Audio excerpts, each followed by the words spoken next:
Qu'est-ce qu'ils consomment?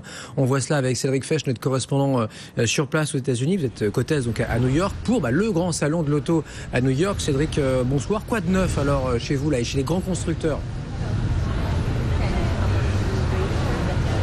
La tendance, si vous voulez, ici sur le salon de New York, ce sont les muscle cars. J'en ai une derrière moi, c'est une Dodge Challenger. Muscle car, ça veut tout simplement dire voiture musclée. Et quand on parle de muscles sur une voiture, on pense à la puissance. Vous vous souvenez certainement de cette voiture dans Sheriff Fais-moi peur. Et ben c'était celle-là, sauf qu'elle était rouge orangé.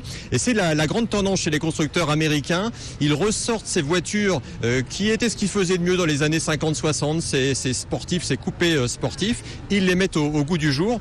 Et je suis sur le stand Dodge parce que derrière moi, si vous nous regardez à la télévision, vous pouvez voir la version Demon. C'est la nouveauté chez Dodge, mais c'est aussi la nouveauté du salon. Et tout le monde vient ici sur le salon admirer cette version Demon. Qu'est-ce qu'elle a de démoniaque? Sa puissance. 840 chevaux. Je ne sais pas si vous vous rendez compte, c'est à peu près 8 fois la puissance d'une voiture européenne, on va dire, moyenne. Et si vous la voyez, elle a l'avant qui est soulevé ici sur le salon parce que ce qui amuse beaucoup les Américains, c'est de faire du départ arrêté des compétitions et d'accélérer le plus fort possible pour être le premier arrivé au bout de la ligne droite. Et l'avant est censé se soulever.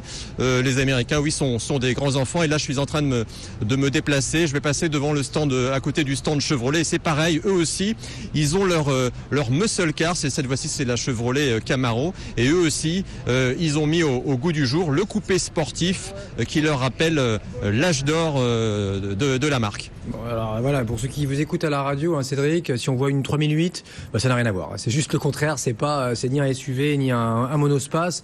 C'est tout le contraire, on se fait plaisir. Mais attendez, il n'y a rien de très innovant, il n'y a rien de très tech là non plus.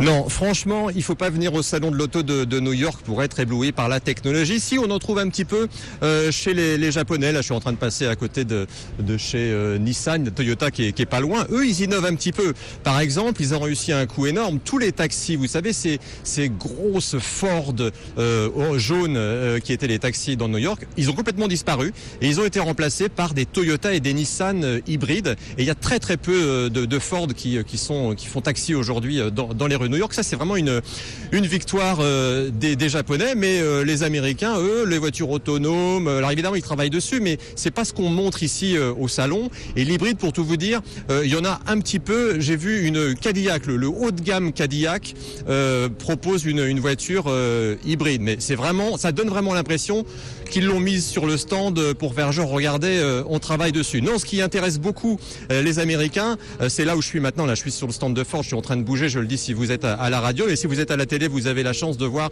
Là, c'est un F-150, c'est le pick-up le plus vendu aux États-Unis. Et il y a un gadget qu'adorent les Américains, par exemple, lorsqu'on ouvre la portière, eh bien, le marchepied sort automatiquement et lorsqu'on ferme la portière, il se relève et il s'escamote sous la voiture. Voilà, ça c'est ce qu'adorent les Américains, les gros moteurs, la débauche de puissance. Et Tesla par exemple n'est pas présent sur le salon de New York.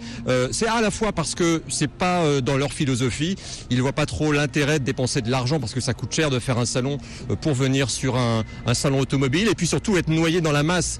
Tesla cultive son côté marque à part. Ils n'ont pas vraiment envie d'être noyés dans la masse. Et là, je suis en train encore de passer à côté d'une autre voiture qui va parler aux gens qui ont une soixantaine d'années. C'est la Ford GT. C'est la version mise à jour de la GT40. Cette Ford qui a gagné 4 fois Le Mans dans les années 60. Ford s'était lancé dans la compétition histoire de faire la nique à Porsche, Ferrari et de montrer qu'eux aussi étaient capables de faire de la compétition. Merci mille fois Cédric Fesch en direct de New York, effectivement, pour ce salon 2017 de l'automobile du côté de la côte Est.